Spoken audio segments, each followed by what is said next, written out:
I agree. To help those that maybe haven't set foot in a gym in years or maybe never, like, what's your recommendation for just somebody that's totally green to it? What I tell people, and this is, do something that you enjoy doing. Like you have for some people it might be rollerblading. Mm-hmm. Some people it might be tennis. Something active where you're interfacing with your body and you kind of get that feeling of like, this feels good initially, and then do that regularly. Like maybe if you can play tennis once a week, do it once a week, every week. Then maybe do it twice a week, and then see where that leads you. And then that discipline might go farther, or you might say, not I just everybody's like Mike, where they can take a big chunk off. You know, doing a little bit and inspiring that discipline with consistently, little baby steps. Consistently, make sure that's not a yo-yo thing. It's something that you can incorporate into your lifestyle and keep and identify with.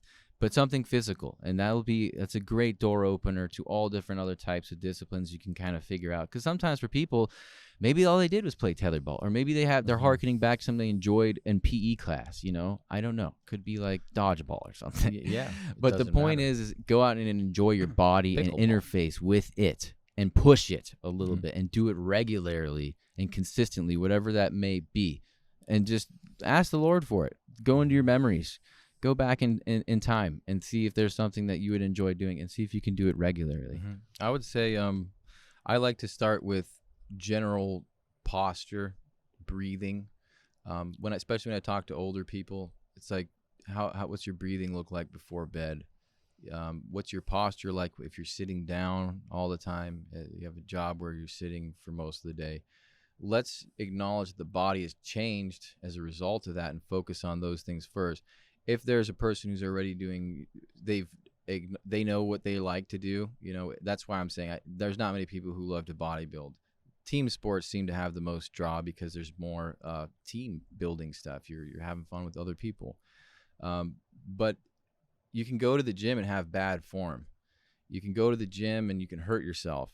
So when I tell people to go to the gym, I tell them to look at the exercise you're doing and take time with it.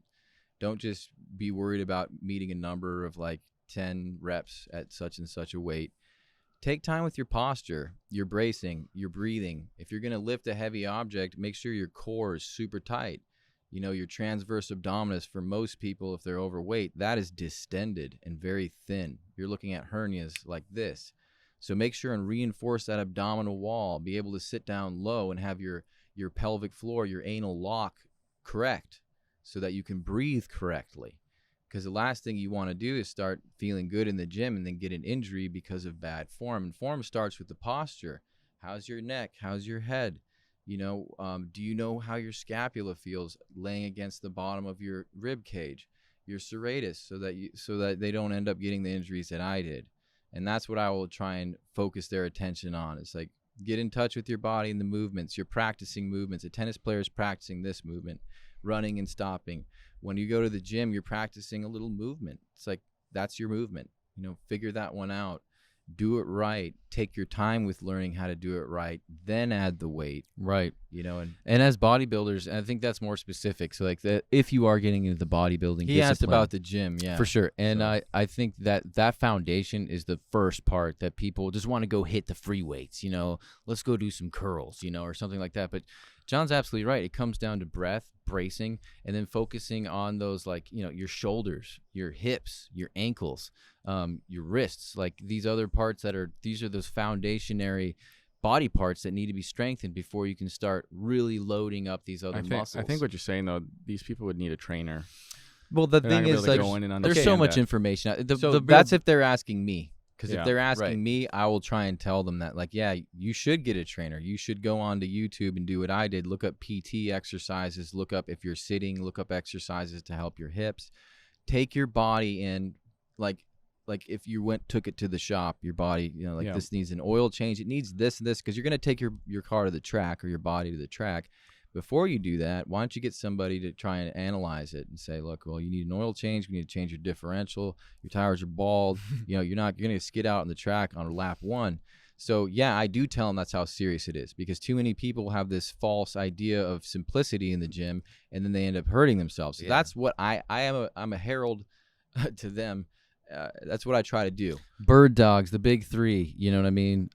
Andrew Locke's shoulder big three. Working on Squat University, working on basic compound movements and getting to. And this is the boring stuff, but it's the foundation to building a strong body and getting those, so you can really start to put the pressure on your body and not have injuries. Yeah. I see this a lot where an older guy who's kind of bigger comes in the gym, usually at the beginning of the year after New Year's resolutions are up, and he hits the heaviest weights you've ever seen in your life.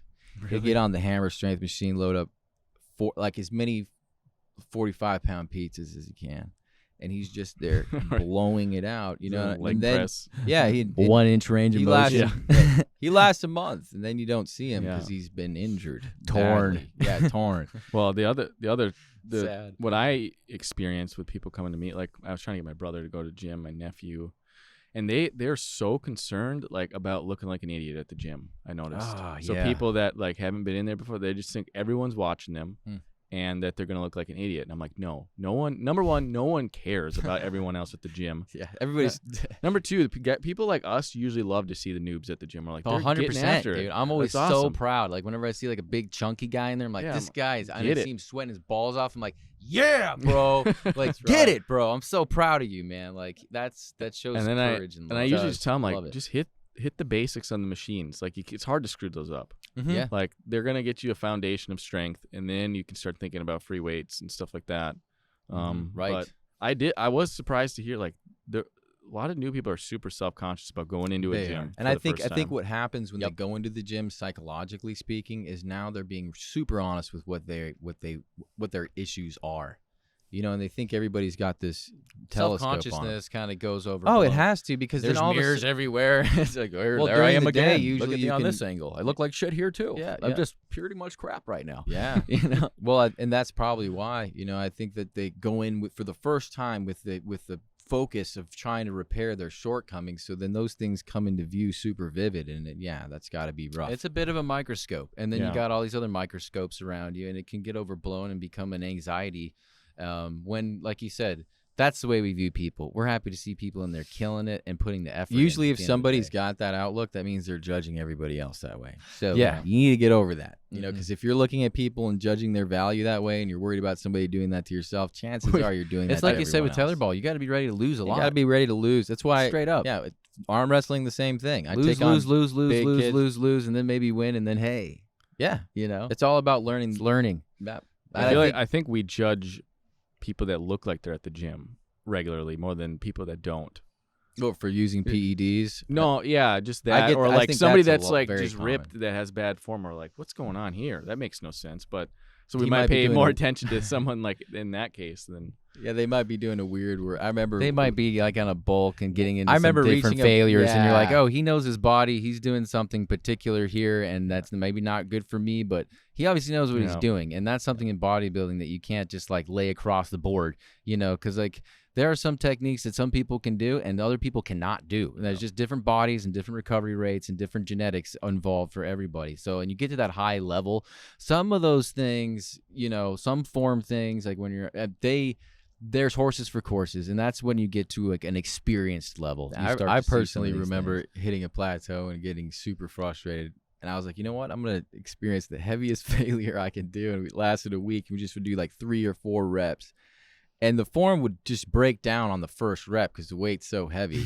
And you're like, you know what? This is wrong, but I'm just chesting this out. See if I can break through this plateau. And everybody look at you like, that's probably the worst form I've ever seen. What is this guy doing? Is he going to kill himself? It's like, no, I'm just trying something new out.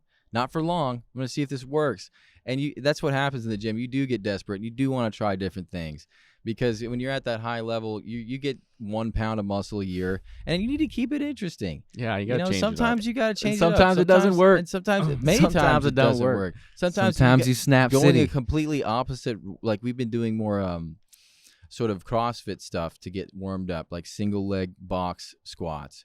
stuff that doesn't seem very fun, but it's actually activating your brain, because now and that's why I understand why some guys will migrate into the CrossFit zone Or calisthenics. or calisthenics, because they're trying to connect with their body in a different way. So they've learned salsa, now they want to learn merengue, or they want to learn a different dancing style that's employing a lot of the same technique. And it's always interesting when you can challenge yourself. So when you're balancing on one foot and you're going down and up and you have to like try and organize your leg to work that way, it all of a sudden becomes a challenge. Whereas pushing weight and going into failure with an exercise you've mastered, sometimes you'll hit a plateau, and just doing that over and over again can lead to frustration. You're just like, let's change it up. Yeah. You need to change it up.